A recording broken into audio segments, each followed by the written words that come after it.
kita berdoa. Bapa Yesus Kristus yang berada di surga, kesempatan ini Bapa, Engkau telah memberi kami kesehatan dari pagi hingga saat ini ya Bapa. Kesempatan ini ya Bapa, berterima kasih juga Bapa kepada kami seluruh mahasiswa yang KN Tarutung. Engkau berkatilah kami Tuhan. Tuhan Yesus Kristus, pada kesempatan ini kami ingin memulai mendengarkan firman-Nya Tuhan. Berbicaralah Engkau kepada kami agar kami bisa menyimpannya ke dalam pikiran kami. Di dalam anak-Mu Yesus Kristus kami mengucap syukur. Amin. Shalom. Perkenalkan, nama saya Robert Parulian Brutu, Prodi Teologi. Saya berada di kelas B, grup B dan semester 1. Dan saya bertempat tinggal di Nanjombal, Tanjung Mulia, Kecamatan Sitel Utali, Urang Jehe, Kabupaten Papua Barat, Sumatera Utara. Di sini saya berdiri berkhotbah, yaitu tugas teologi komunikasi. Dan firman Tuhan yang saya ambil pada hari ini tertulis di Roma 15 ayat 1 sampai yang ayat ke-7. Demikian firman Tuhan. Kita yang kuat wajib menanggung kelemahan orang yang tidak kuat, dan jangan kita mencari kesenangan kita sendiri. Setiap orang di antara kita harus mencari kesenangan sesama kita demi kebaikannya untuk membangunnya. Karena Kristus juga tidak mencari kesenangannya sendiri, tetapi seperti ada tertulis, kata-kata cercaan mereka yang mencerca engkau telah mengenai aku.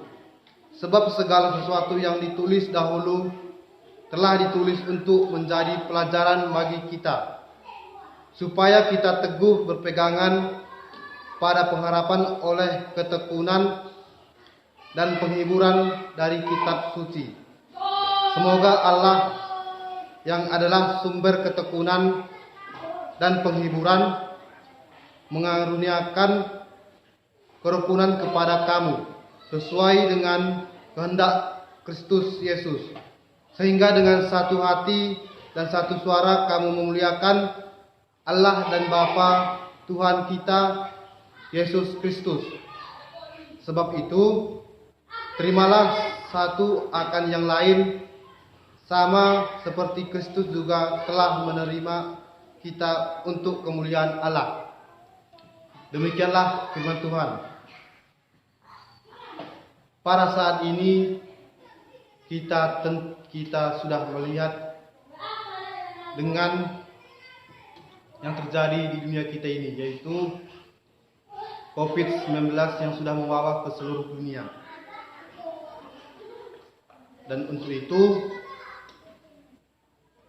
pada kesempatan ini juga kita tetap bersyukur kepada Tuhan, karena Dia sudah memberikan kita kesehatan dan napas kehidupan yang dikasih kepada kita. Saudara-saudara yang seiman, kita selaku umat Kristen, dengan segala bencana yang kita alami pada saat ini, banyak kita lihat orang-orang yang berpisah, tidak melihat keluarganya. Dan untuk itu, yang kita lihat pada saat ini, COVID-19 yang sudah membawa ke seluruh dunia ini, para pihak Kementerian Kesehatan mengimbau kepada masyarakat agar berdiam di rumah dan memakai masker setiap saat. Dan begitu juga kepada seluruh mahasiswa atau anak sekolahan yang sudah mengalami belajar daring atau online. Saudara-saudara yang seiman, dan untuk itu juga kita berdoa kepada Tuhan agar yang terjadi ini di dunia kita ini agar dihapuskan secepatnya oleh Tuhan kita. Dan berdoa juga kita itu termasuk salah satu komunikasi kepada Tuhan dan percakapan kita kepada Tuhan jika hati kita fokus meminta kepada Tuhan. Saudara-saudara yang terkasih di dalam Tuhan Yesus Kristus, firman Tuhan ini seperti yang dikatakan ayat yang ke-1, kita yang kuat wajib menanggung kelemahan orang yang tidak kuat dan jangan kita mencari kesenangan kita sendiri. Di ayat yang pertama ini dikatakan kita selaku umatnya, jikalau kita orang yang kuat dan kita melihat orang yang tidak kuat, apa yang kita harus lakukan kepada orang yang lemah itu? Dan kita tentunya sebagai umat yang beragama yang beriman kepada Yesus Kristus, kita harus menanggung dan membantu orang yang lemah itu. Sebab salah satu orang yang membantu orang yang lemah itu, Tuhan sangat mengasihi orang yang kuat itu. Dan jika kalau kita beriman untuk membantu orang itu, maka pahala kita lebih besar dikasih oleh Tuhan Yesus Kristus. Saudara-saudara seiman dan yang terkasih, ya saat ini juga sering kita lihat di kawasan kita atau di area kita, jikalau kita melihat orang yang tidak mampu atau orang yang lemah, kita membiarkan begitu saja. Karena kita selalu berpikir, dia juga mempunyai tangannya kok, dia juga mempunyai kakinya kok, pasti dia mampu. Pasti dalam pikiran kita juga pernah berpikir seperti itu. Dan seperti Tuhan Yesus Kristus kita juga, dia tidak pernah mencari kesenangan sendiri. Terus sekali lagi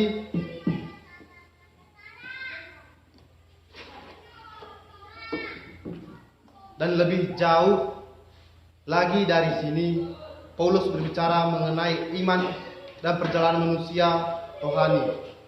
Paulus ingatkan untuk kita tidak membiarkan mereka yang lemah dan dalam keadaannya sekarang. Oleh sebab itu, mereka yang sudah pada leper air roh dalam lebih dalam. Saya lebih suka istilah ini daripada mengatakan yang lebih kuat wajib menanggung kelemahan orang yang tidak kuat. Apa maksudnya orang yang tidak kuat atau orang yang lemah? Apa artinya menanggung kelemahan seseorang? Siapa yang menilai seseorang lebih lemah dari yang lain? Dan apa maksudnya kesenangan sendiri? Yang dimaksud lemah atau iman adalah yang lambat mengalami pertumbuhan dan pembangunan manusia spiritual atau elemen. Setiap orang percaya memahami kemajuan dan mengingatkan pertumbuhan rohani. Saudara-saudara seiman dan terkasih di dalam Tuhan Yesus Kristus, firman Tuhan ini sangat menguatkan kita tentang menolong orang lemah. Kita tentu mengetahui orang lemah ini karena dia tidak begitu mempunyai tenaga yang sangat kuat. Dan yang di ayat kedua dikatakan, setiap orang di antara kita harus mencari kesenangan sesama kita demi kebaikannya untuk membangunnya. Di ayat kedua ini dikatakan,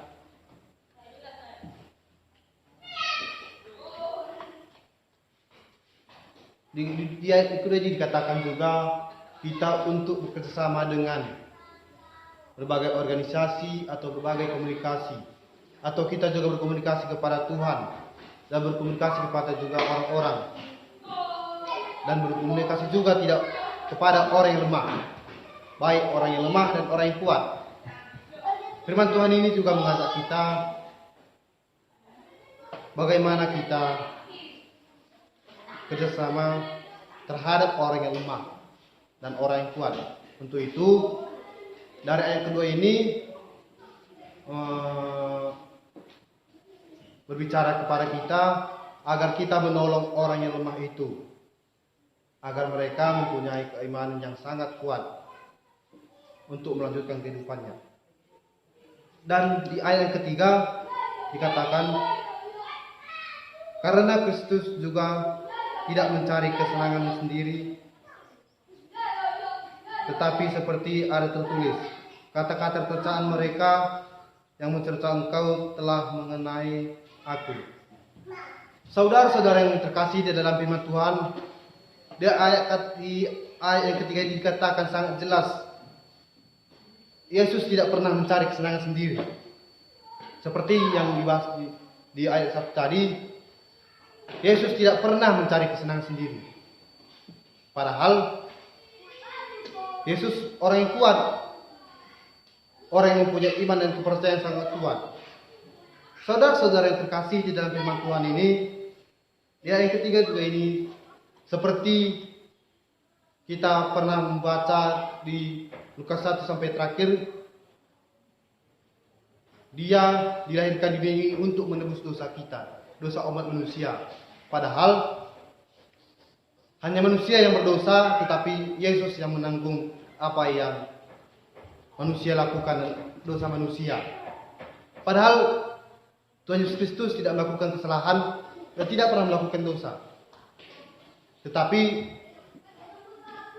Allah berpikir kepada seluruh umatnya agar umatnya sadar dan umatnya berpikir bagaimana menghilangkan dosa dari dirinya dan tidak melakukan hanya dosa. Karena dosa ini adalah salah satu di pribadi kita yang tidak bisa, kalau kita memuji nama Tuhan, pasti dosa itu bisa dihapuskan.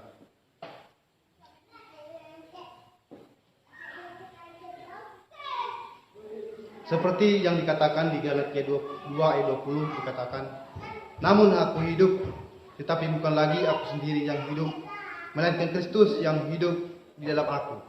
Nah, di dalam Galatia ini juga menekankan kita untuk berpikir melihat orang yang lemah dan orang yang kuat. Sebab Kristus juga mengajarkan kepada umatnya agar setiap umatnya saling membantu dan saling menolong sesamanya.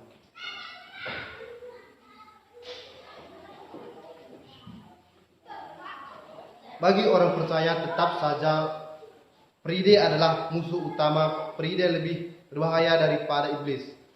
Sebab iblis telah dikalahkan. Ia lebih suka membawa dirinya menurut jalan sendiri, pikiran sendiri, sukanya sendiri. Dan di ayat yang keempat dikatakan, sebab segala sesuatu yang ditulis dahulu telah ditulis untuk menjadi pelajaran bagi kita, supaya kita teguh berpegang pada pengharapan oleh ketekunan dan penghiburan dari kitab suci. Nah, di firman Tuhan yang keempat ini, kita harus mempunyai kepercayaan yang sangat kuat dan berpegang kepada iman Tuhan Kristus, agar kita dimanapun kita berada, ada iman kita menempel di dalam diri kita. Karena kalau ada sedikit pun iman dan kepercayaan kita, pasti kita dikasih oleh Tuhan Yesus Kristus dan diberkatinya. Dan di ayat kelima, semoga Allah yang adalah sumber ketekunan dan penghiburan mengurniakan kerukunan kepada kamu sesuai dengan kehendak Kristus Yesus. Di ayat kelima ini juga dikatakan Tuhan Yesus Kristus adalah salah satu sumber ketekunan kita bagi umatnya. Dan salah satu juga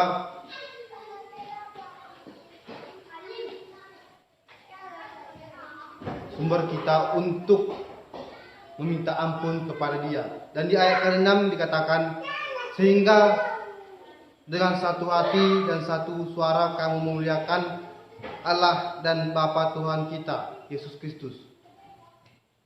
Seperti ayat yang ke-6 ini, apakah kita sudah menerima di dalam tubuh kita? Apakah kita sudah menerima Yesus di dalam hidup kita sendiri? Jikalau kita sudah menerima di dalam kehidupan kita sendiri, kita harus memuji dan memuliakan namanya dan bersorak dan satu suara.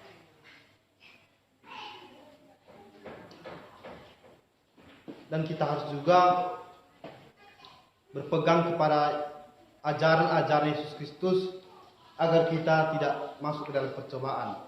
Dan di ayat yang ke-7 dikatakan, sebab itu terimalah satu akan yang lain, sama seperti Kristus juga telah menerima kita untuk kemuliaan Allah. Nah, di ayat ke-7 ini dikatakan, selemah-lemahnya pun orang, atau serendah-rendahnya pun orang, kita lihat, kita mestinya harus menolongnya, karena Tuhan Yesus juga menerima kita dan menghapus dosa kita dari pergumulan dosa. Saudara-saudara yang terkasih di dalam firman Tuhan ini mengajak kita agar kita menolong orang yang lemah.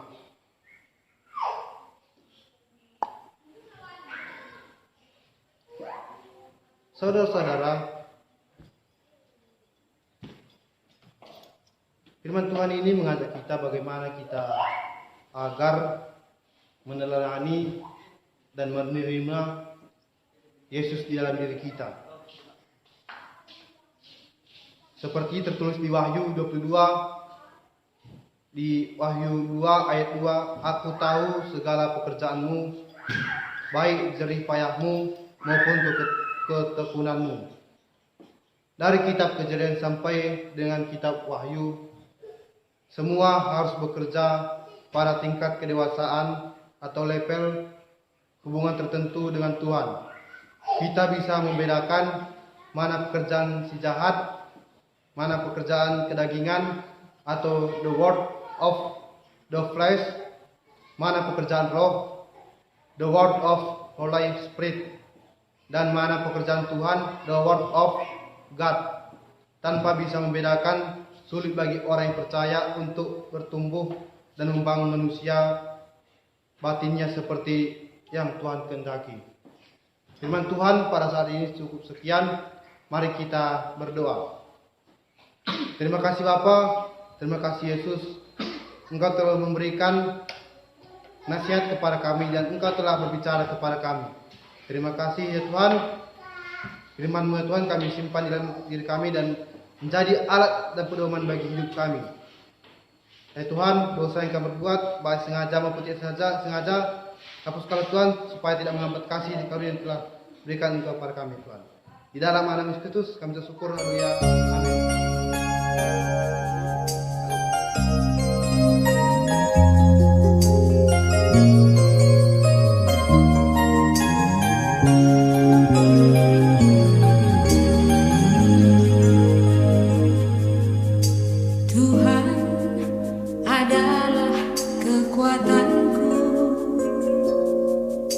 Bersama